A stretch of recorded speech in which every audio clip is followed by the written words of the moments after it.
Asyhadu an la ilaha illallah wahdahu la syarika lahu wa asyhadu anna Muhammadan abduhu wa rasuluhu la nabiyya ba'dah. Allahumma salli wa sallim wa barik ala sayyidina habibina maulana Muhammadin wa ala alihi wa sahbihi wa man tabi'ahum bi ihsanin ila yaumiddin. Saudara-saudara yang dirahmati Allah Subhanahu wa taala, segala puji kita panjatkan kepada Allah Subhanahu wa taala.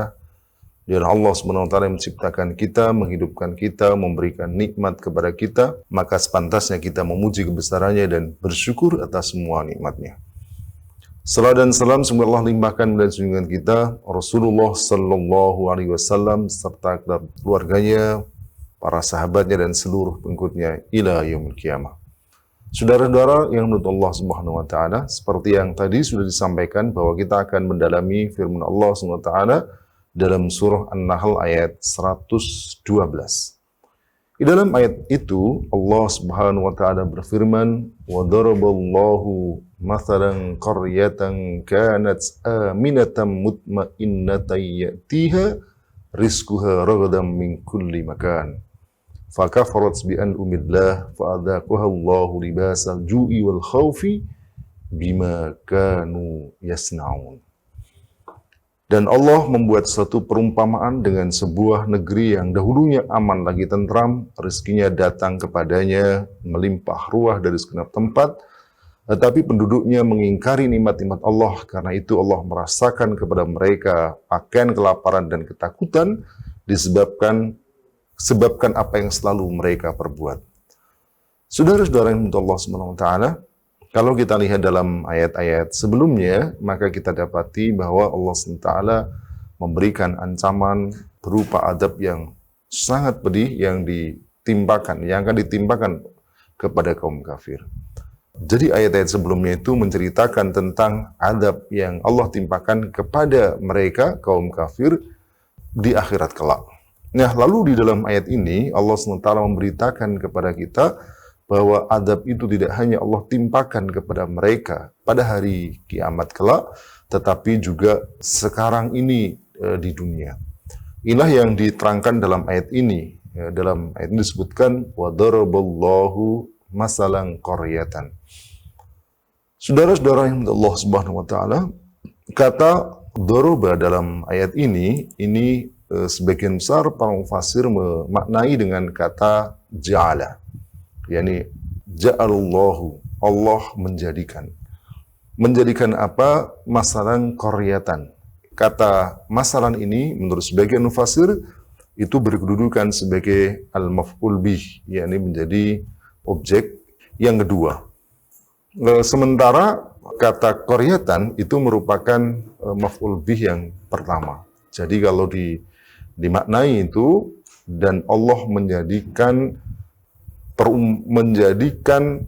satu negeri sebagai sebuah masalan, sebagai sebuah perumpamaan gitu. Jadi masalan di situ itu adalah maf'ul bih as-sani yang kedua. Nah, kenapa didahulukan yang kedua sementara qaryatan di situ meskipun dia berkedudukan sebagai maf'ul bih yang pertama diakhirkan? Karena setelah kata qaryah di sana ada sifat yang diceritakan Allah Subhanahu wa taala. Agar tidak terpisah sifat itu dengan kata lainnya, maka maf'ul bih yang pertama itu diakhirkan, ya. Dan Allah memberikan atau menjadikan sebuah negeri itu sebagai perumpamaan, masalan. Masalan itu adalah sesuatu yang dijadikan, sifat tertentu, jadi masfufin muayyan, ya. Jadi disifati dengan sifat tertentu yang kemudian dengan begitu orang mengetahui apa yang dikehendaki oleh pihak yang memberitakan. Di dalam ayat ini Allah SWT memberikan satu permisalan tentang sebuah negeri, sebuah qaryah. Apa yang dimaksud dengan qaryah ini? Ini juga sebagian para mufassir juga ada perbedaan pendapat. Ada yang mengatakan bahwa qaryah yang dimaksud adalah qaryah muayyanah, jadi satu negeri tertentu. Mereka pun akhirnya berbeda tentang negeri yang dimaksud. Ada yang mengatakan bahwa negeri yang dimaksud adalah Makkah. Ada yang mengatakan Ailah dan juga negeri-negeri yang lain. Ada juga yang mengatakan bahwa qaryah di situ, negeri di situ maknanya adalah qaryah ghairu muayyanah. Dia negeri jadi apa? Tidak tertentu. Artinya bukan menunjuk pada satu negeri tertentu. Qaryah ghairu muayyanah. Saudara-saudara yang dimuliakan Allah Subhanahu wa taala, di dalam kitab Mafatihul Ghaib yang ditulis oleh Al-Alamah Fakhruddin Ar-Razi, beliau mengatakan bahwa sebagian besar para mufassir mengatakan bahwa qaryah yang dimaksud adalah qaryah muayyanah, dan yang dimaksud lebih spesifik adalah Makkah Al-Mukarramah, yakni penduduknya pada saat itu yang mereka adalah orang-orang musyrik, ya.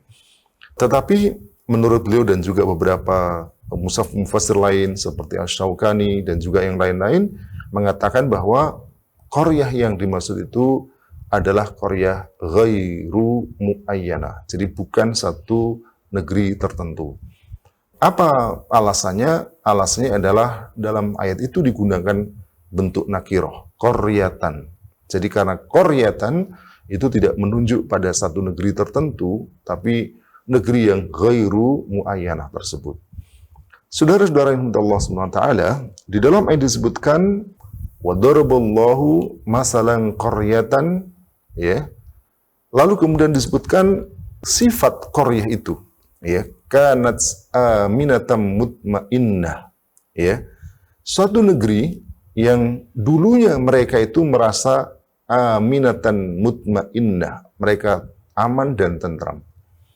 Saudara-saudara yang dimuliakan Allah Subhanahu wa taala, tentu yang dimaksud dengan aminah di sini adalah penduduknya. Penduduknya merasa aman. Demikian juga mutmainnah di sini, merasa tentram di sini juga adalah penduduknya. Oleh karena itu kata qaryah dalam ayat ini sebagaimana dijelaskan oleh para mufassir itu maknanya adalah ahlul qaryah, ya. Jadi penduduk negeri, ya. Jadi ini seperti dalam yang lain, misalnya ketika Allah SWT berfirman was'alil qaryah, dan tanyalah kepada al-qaryah.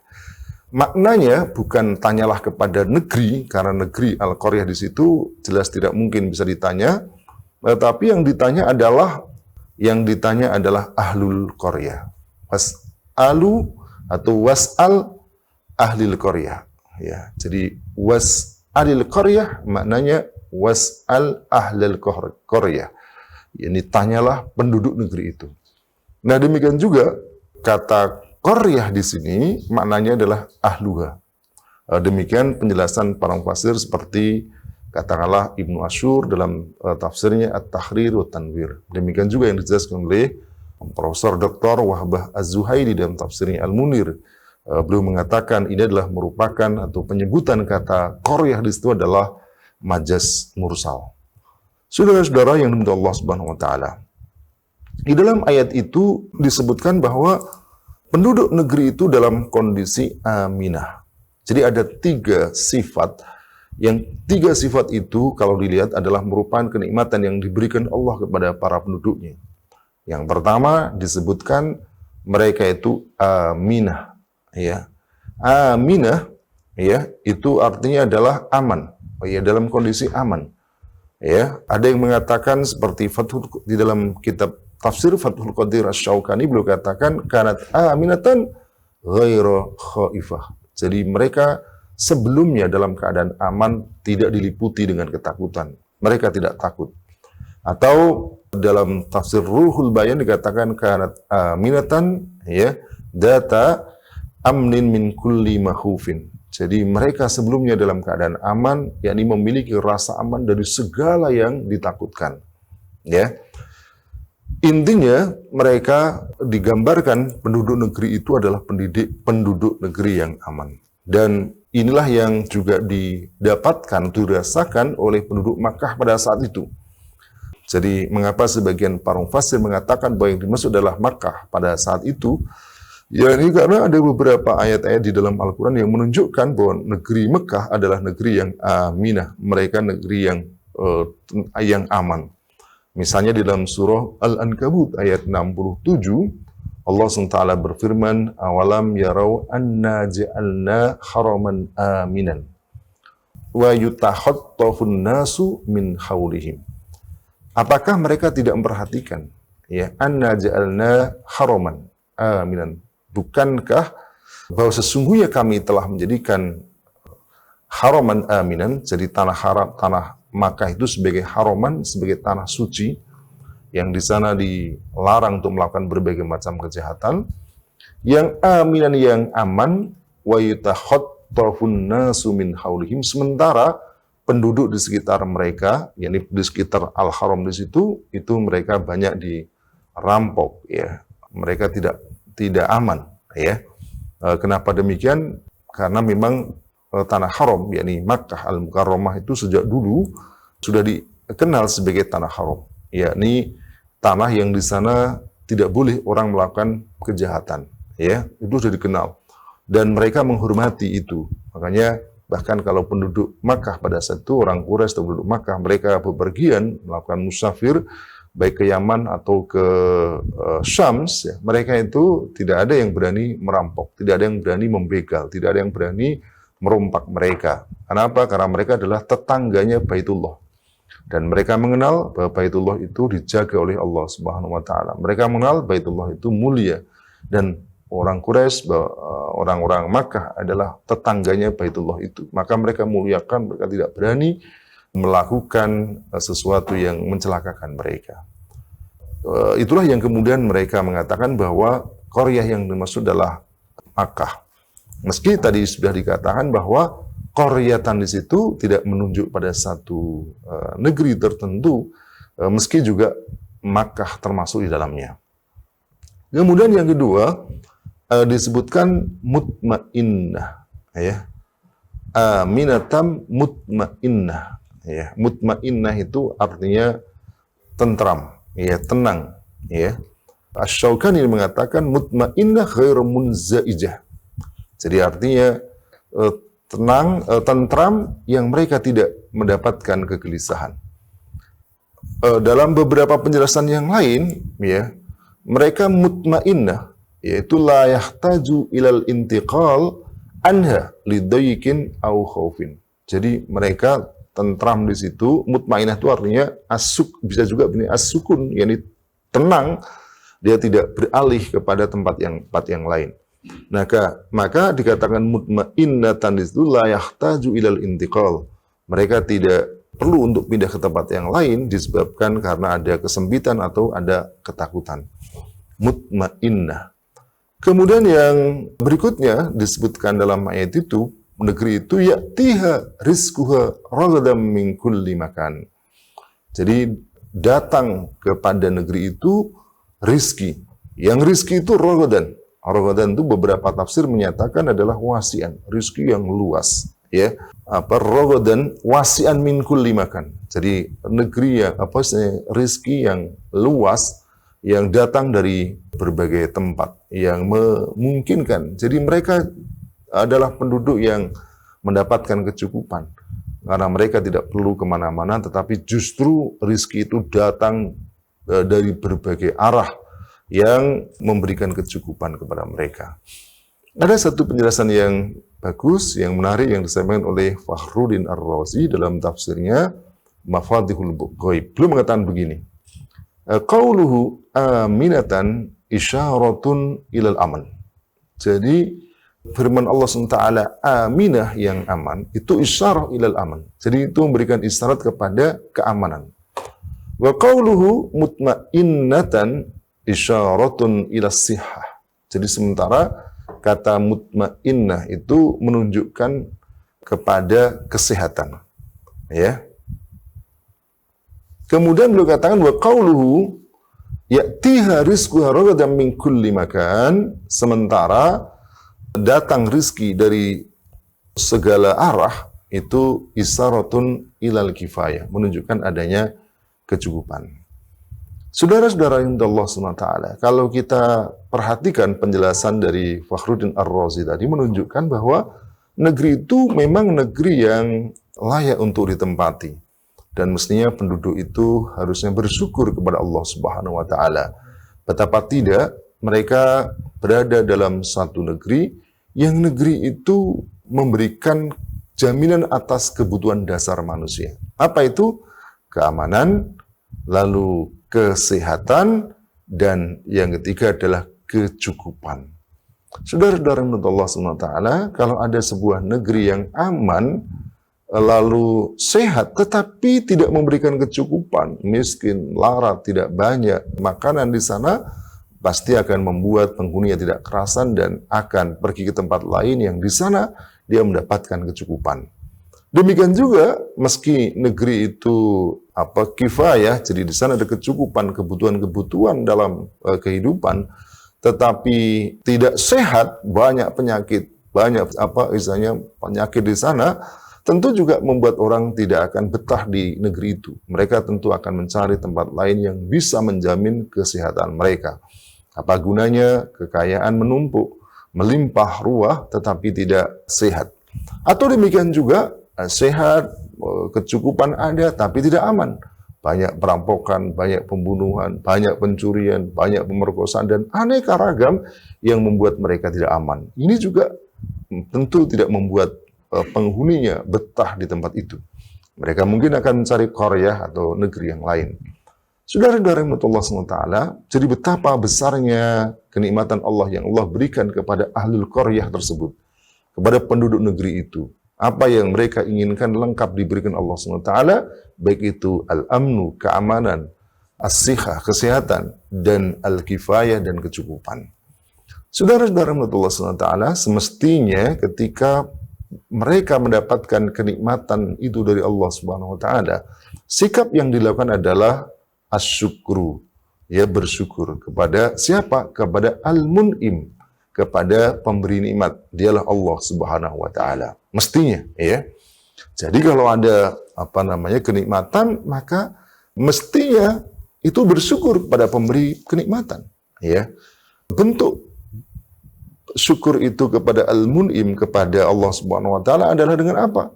Dengan beriman kepadanya, dengan beribadah kepadanya, dengan mengerjakan syariatnya, dengan mengimani Rasul yang Allah utus kepada mereka. Itulah bentuk syukur yang semestinya mereka lakukan terhadap kenikmatan-kenikmatan itu. Ya, jadi misalnya dalam surah Quraisy misalnya, ya, ketika Allah SWT menyebutkan tentang kenikmatan-kenikmatan kepada mereka, kepada penduduk Mekah misalnya, Allah merintahkan mereka untuk menyembah Allah SWT. Lila fi Quraisyin ila fihim rihlat asyta'i was-saif falyabudu rabb hadzal bait alladzi at'amahum min ju'i wa amanahum min khauf. Jadi maka sembahlah Allah. Falyabudu, maka sembahlah. Siapa? Rabb hadzal bait, jadi pemilik rumah itu. Ini Al-Ka'bah, ya, Baitullah. Yani Allah Subhanahu wa taala, falyabudu rabb hadzal bait. Yang rabb hadzal bait ini Allah Subhanahu wa taala itu alladzi at'amahum, yang memberikan makan kepada mereka, min ju'i, dari kelaparan, ya, wa amanahum, dan memberikan keamanan kepada mereka, min khauf, dari ketakutan. Seharusnya ketika mereka mendapatkan kenikmatan dari Allah Subhanahu wa taala, maka tindakan yang harus dilakukan dalam bentuk syukur kepada Allah SWT adalah ibadah kepada Allah. Beribadah kepada Allah Subhanahu wa taala adalah dengan mentaati semua syariatnya, ya. Dan itu tentu tidak akan mungkin dilakukan ketika mereka justru mendustakan Rasulullah Sallallahu Alaihi Wasallam. Nah, tetapi inilah yang justru tidak dilakukan oleh mereka. Mereka tidak mau bersyukur. Tetapi sebagaimana disebutkan dalam ayat itu, mereka disebutkan fakafarat bi an'umillah. Mereka lalu ingkar kepada nikmat-nikmat Allah Subhanahu wa taala. Fakafarat bi an'umillah. Saudara-saudara yang Allah Subhanahu wa taala, an'um ini merupakan kata atau bentuk jamak dari kata an-nikmah, kenikmatan. Bentuk jamaknya nikmah itu ada an'um, ya, ada ni'am, ya. Kalau an'um itu adalah jamak, tapi jamak killah, jamak tapi menunjukkan sedikit, ya. Berbeda dengan kata nikmah yang bentuknya ni'am. Ni'am itu jamak kasroh, jamak yang menunjukkan banyak, ya. Nah, kenapa disebut sebagai an'um? Ada penjelasan sebagian para mufassir, karena yang disebutkan kenikmatan dalam ayat itu adalah 3 bentuk tadi. Yani aminatan mutmainnatan ya'tiha rizquha ragadan min kulli makan. Itu ada 3 kenikmatan yang disebut oleh Allah Subhanahu wa taala. Nah, ini berbeda dengan kata tadi yang saya sebut, kata ni'am, yang ni'am itu jamak kasrah dari kata nikmah. Jadi kenikmatan yang sangat banyak, ya. Sebagai contoh misalnya dalam surah Luqman ayat 20, misalnya Allah SWT menyebut tentang ni'am, digunakan kata ni'am yang itu berarti kenikmatan yang luar biasa, yang melimpah, yang banyak. Di dalam ayat itu misalnya disebutkan alam tarau annallaha sakhkhara lakum ma fis samawati wa ma fil ardh wa asbagha 'alaikum ni'amahu dhahiratan wa batinah. Coba bayangkan itu betapa banyaknya kenikmatan itu. Tidakkah kamu lihat bahwa Allah SWT menundukkan untukmu, sakhkhara lakum, menundukkan untuk kamu, yani memberikan kepada kamu. Apa itu? Ma fis samawati, apa yang ada di langit. Wa ma fil ardi, dan apa yang ada di bumi. Masya Allah, betapa banyaknya kenikmatan. Apa yang ada di langit dan apa yang ada di bumi.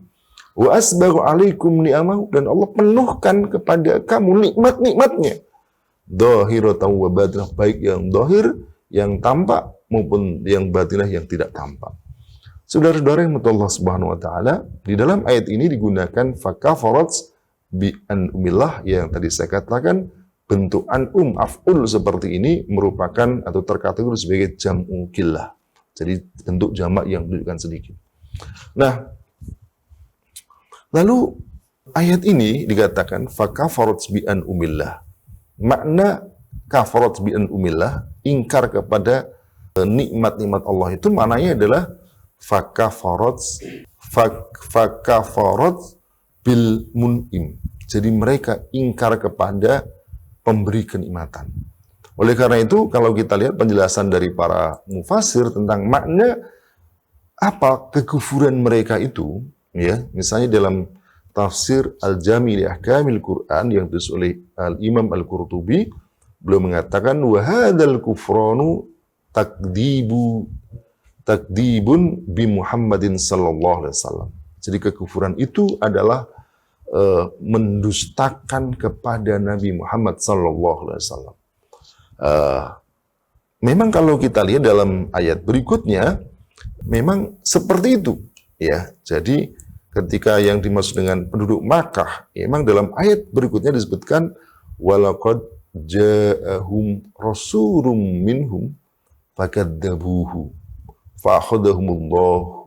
fa'akhadahumul adzabu wa hum dzalimun. Dan sungguh telah datang kepada mereka rasulun minhum, rasul dari mereka. Fakadzabuhu, lalu mereka mendustakan, fa'akhadahumul adzab, lalu mereka ditimpa dengan adab wa hum dzalimun, dan mereka dalam keadaan zalim. Saudara-saudara yang Allah Subhanahu wa taala, maka tidak aneh jika ada mufassir yang mengatakan makna fakafurat bid'an umillah itu adalah takdibun bi Muhammadin sallallahu alaihi wasallam. Tidak jauh berbeda, Asy-Syaukani juga mengatakan wa hadzal kufru minhum wa kufruhum billahi subhanahu wa takdibu rasulih. Jadi kekufuran itu dari mereka adalah kufruhum billah subhanahu wa ta'ala, yakni kekufuran mereka kepada Allah subhanahu wa ta'ala, wa takdibu rasulih, dan pendustaan mereka terhadap para rasulnya. Saudara-saudara yang dimuliakan Allah subhanahu wa ta'ala, jadi ayat ini menceritakan kepada kita semua bahwa penduduk yang diberikan kenikmatan Allah sedemikian banyak itu tidak membuat mereka bersyukur kepada Allah Subhanahu wa taala sebagai pemberi nikmat, tetapi sebaliknya justru ingkar kepadanya. Tidak mau menyembah Allah, justru menyembah berhala. Tidak mau menerapkan hukum Allah Subhanahu wa taala, syariat Allah Subhanahu wa taala, justru hukum jahiliyah yang mereka amalkan, yang mereka terapkan. Saudara-saudara yang Allah Subhanahu wa taala, itulah kekufuran yang mereka lakukan.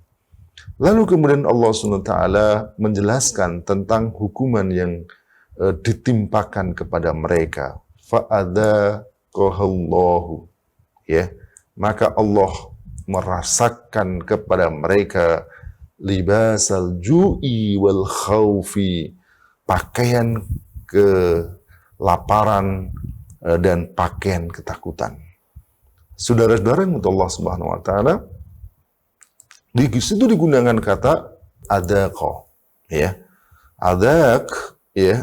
Adak ini apa? Adak itu dari kata duk, ya. Yang duk itu adalah sesuatu yang dirasakan oleh fam, oleh mulut, ya.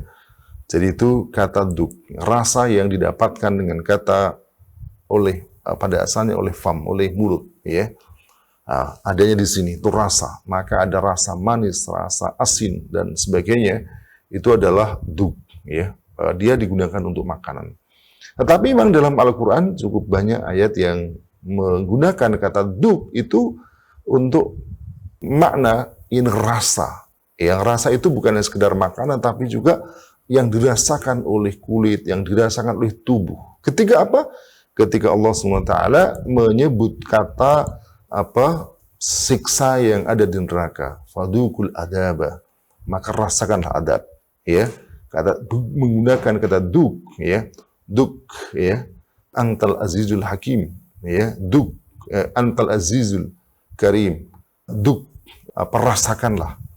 Itu menggunakan kata duk, ya. Nah, oleh karena itu kata di dalam ayat ini juga digunakan kata duk yang apa namanya, yang digunakan untuk kata adab. Oleh karena itu yang dikatakan oleh siapa?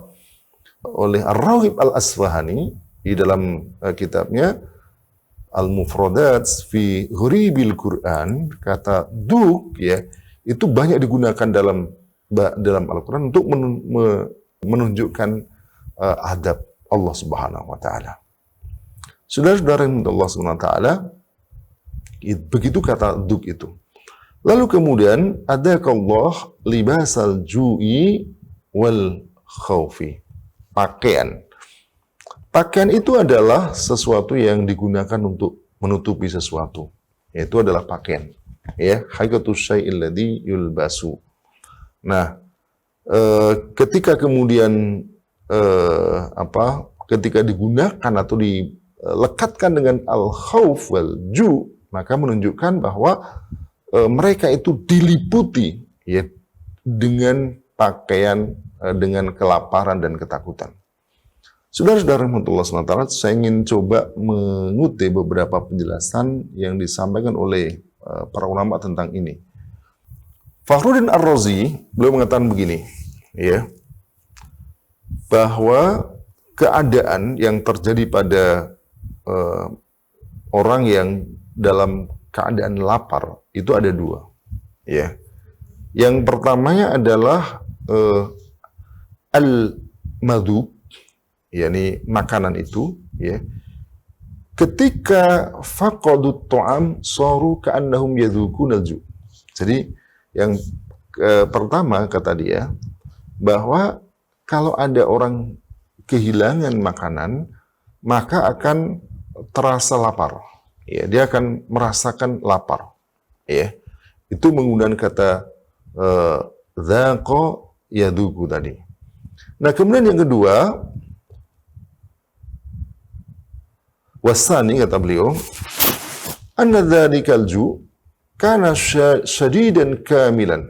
Jadi kelaparan itu sangat parah dan menyeluruh dan sempurna. Fasara ka'annahu ahata bihim min kulli jihad. Maka jadilah seolah-olah kelaparan itu meliputi dari semua arah. Maka fa'asbahal libas, maka itu diperumpamakan, diserupakan dengan pakaian. Jadi kalau cuman lapar, barangkali mungkin orang akan merasakan lapar di dalam perutnya. Tapi ketika kelaparan itu sudah begitu parah, maka menutupi mencakup seluruh badannya. Mungkin dia akan merasa gemetar, badannya pucat, mungkin dia akan keluar keringat dingin dan seterusnya, yang menunjukkan bahwa kelaparan itu sedemikian parah, sebagaimana baju tadi. Nah, penjelasan yang tidak jauh berbeda ya juga disampaikan oleh oleh As-Syaukani juga demikian, tidak jauh berbeda penjelasannya, kira-kira seperti itu. Saudara-saudara yang dimuliakan Allah Subhanahu wa taala, nah demikian juga rasa takut. Rasa takut itu ada di dalam dada seseorang. Tapi kalau ketakutan itu parah, sangat takut, maka akan terlihat pucat badannya, wajahnya. Mungkin dia akan gemetar, mungkin akan menunjukkan secara keseluruhan badannya menunjukkan bahwa takut yang luar biasa. Dan inilah yang ditimpakan kepada mereka yang ingkar kepada Allah Subhanahu wa taala. Di dalam ayat itu Allah Subhanahu wa taala memberikan hukuman yang hukuman itu berupa hilangnya kenikmatan yang Allah berikan kepada mereka. Dalam ayat itu disebutkan bahwa mereka mendapatkan kenikmatan berupa apa? Aminatan mutmainnatan ya'tiha rizquha ragadan min kulli makan. Jadi ada 3 tadi yang disebutkan, yakni keamanan, ketentraman, dan pada saat yang sama ada kecukupan rezeki. Nah, ketika itu dihilangkan oleh Allah SWT, diganti dengan kondisi sebaliknya. Yang sebelumnya aminatan, aman, lalu kemudian Allah hilangkan berganti dengan rasa takut yang luar biasa. Ya, demikian juga rasa tentram dihilangkan menjadi rasa takut. Al-khauf ini bisa mencakup 2 kata tadi, aminatan mutmainnah. Tidak ada rasa tentram. Kalau ada orang rasa takut yang luar biasa, tentu membuat dia tidak akan merasa tentram, membuat dia akan pergi ya dari tempat itu. Lalu kemudian yang sebelumnya mereka mendapatkan ya'tiha rizquha ragadan min kulli makan, itu dihilangkan juga oleh Allah, kemudian diganti dengan apa? Al-ju, yang rasa lapar yang luar biasa. Itulah hukuman yang Allah timpakan disebabkan karena apa? Karena mereka ingkar kepada Allah SWT. Dan ini kemudian ditegaskan lagi dalam ayat ini, bima kanu yasna'un, disebabkan karena apa yang mereka perbuat. Di situ disebutkan bima, ada huruf ba di situ, harfu ba di situ memberikan makna lis-sababiyah, jadi untuk menunjukkan sebab ya. Oleh karena itu maknanya adalah bisababi ma yasna'un ya, bisababi son'aihim, disebabkan ulah mereka, perbuatan mereka.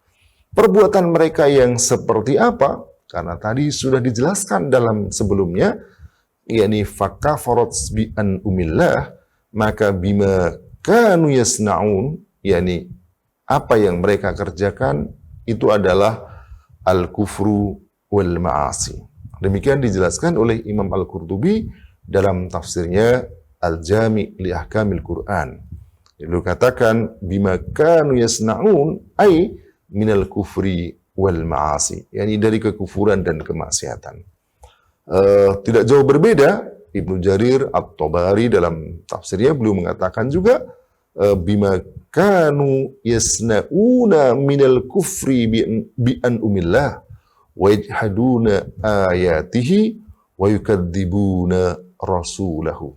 Dia boleh katakan yakni disebabkan oleh perbuatan mereka berupa apa? Minal kufri bi an umillah, yakni dari kekufuran kepada nikmat-nikmat Allah. Wa yajhaduna ayatihi, pengingkaran mereka atau mereka ingkar kepada ayat-ayat Allah Subhanahu wa taala. Wa yukadzibuna rasulahu, dan ya mereka mendustakan rasulnya, yakni Muhammad sallallahu alaihi wasallam. Saudara-saudara yang Allah Subhanahu wa taala, jadi ayat ini memberikan satu penjelasan kepada kita dengan terang dan jelas bahwa suatu negeri yang Allah berikan kenikmatan, yang kenikmatan itu mestinya mereka bersyukur kepada Allah SWT. Kenikmatan itu adalah keamanan, ketentraman, kesehatan, dan juga rezeki yang melimpah. Ketika mereka diberikan kenikmatan seperti itu, sikap yang harus dilakukan semestinya adalah bersyukur kepada Allah SWT, beriman kepadanya, menyembah kepadanya, menerapkan syariatnya. Ya. Tetapi yang dilakukan ketika justru sebaliknya, maka Allah Subhanahu wa Ta'ala akan menghilangkan semua kenikmatan itu berganti menjadi siksa. Dan siksa itu dalam ayat ini menunjukkan siksa itu jadi al-iqab min jinsil amal. Jadi iqab itu adalah dari perbuatan mereka sendiri. Karena mereka tidak mau mensyukuri, tidak mau bersyukur kepada kenikmat Allah SWT dengan perkara-perkara tadi, maka Allah berikan Allah hilangkan kenikmatan itu, bahkan diberikan siksa, diberikan adab. Saudara-saudara Allah SWT, tadi sempat saya sebut bahwa bi'an'umillah itu adalah jamak qillah, jamak yang menunjukkan banyaknya itu sedikit. Ya. Dari situ kemudian sebagian para mufassir mengatakan bahwa jika fakafarat bi'an'umillah, mereka mengingkari kenikmatan Allah, yang kenikmatan itu banyak namun itu belum kasrah, itu saja sudah membuat mereka mendapatkan adab dari Allah Subhanahu wa Ta'ala, apalagi jika yang diingkari adalah kenikmatan yang besar. Dan kenikmatan besar itu menurut para mufassir adalah diutusnya Rasulullah SAW, minhum, dari kalangan mereka. Allah mengutus Rasulnya. Rasul inilah kenikmatan buat manusia, yang dengan begitu mereka mendapatkan petunjuk dari Allah SWT. Tetapi mereka ingkari, maka Allah SWT tentu akan memberikan adab yang sangat besar. Pelajaran penting dari ayat ini memberitahukan kepada kita bahwa setiap pelanggaran yang dilakukan oleh manusia itu tidak akan dibiarkan Allah SWT. Allah akan mengganjar mereka dengan adab. Dan adab itu pasti Allah berikan di akhirat. Nah, dalam ayat ini ternyata bukan hanya di akhirat, tetapi adab itu juga di dunia. Saudara-saudara yang Allah SWT, Allah SWT memberikan syariat kepada manusia. Dengan syariat itulah manusia bisa bersyukur kepadanya. Untuk bersyukur kepada Allah, tentu dengan beribadah kepadanya. Cara beribadah gimana? Allah sebutkan, Allah jelaskan. Allah SWT berikan rasa aman. Allah berikan rizki yang melimpah berupa tanaman, berupa hujan, berupa tambang-tambang yang melimpah. Tapi itu tidak ada. Tetapi ketika itu mereka tidak mau bersyukur, tidak mau menggunakan semua kenikmatan Allah itu dengan syariat Allah Subhanahu wa Ta'ala, maka Allah akan menggantikan kenikmatan itu dengan siksa. Saudara-saudara Allah SWT, seperti yang tadi disampaikan, ini bukan hanya berlaku di satu qaryah tertentu, tapi semua qaryah yang lain. Ketika mereka mengabaikan perintah Allah, mengabaikan syariatnya, justru mencampakkan, bahkan memusuhi syariat Allah SWT, maka mereka akan berhadapan dengan Allah SWT. Mereka akan ditimpa dengan adab. Mereka akan dihilangkan aneka ragam kenikmatan itu, dan justru diganti dengan penderitaan. Maka saudara-saudara Allah SWT, tak ada pilihan lain. Ketika kita berada di sebuah qaryah, di sebuah negeri, yang negeri itu tidak menerapkan syariatnya, maka pilihan kita adalah memperjuangkan tegaknya syariah di qaryah itu, sehingga qaryah itu seperti dalam ayat yang lain, yakni amanu wattaqau, beriman dan bertakwa, yang kemudian Allah akan lafatahna alaihim barakatim minas sama'i wal ard. Allah akan buka barakah dari langit, dari pintu-pintu langit dan bumi. Saudara-saudara Allah SWT, demikian yang dapat saya paparkan. Barangkali ini bisa diperdalam dalam bentuk tanya jawab.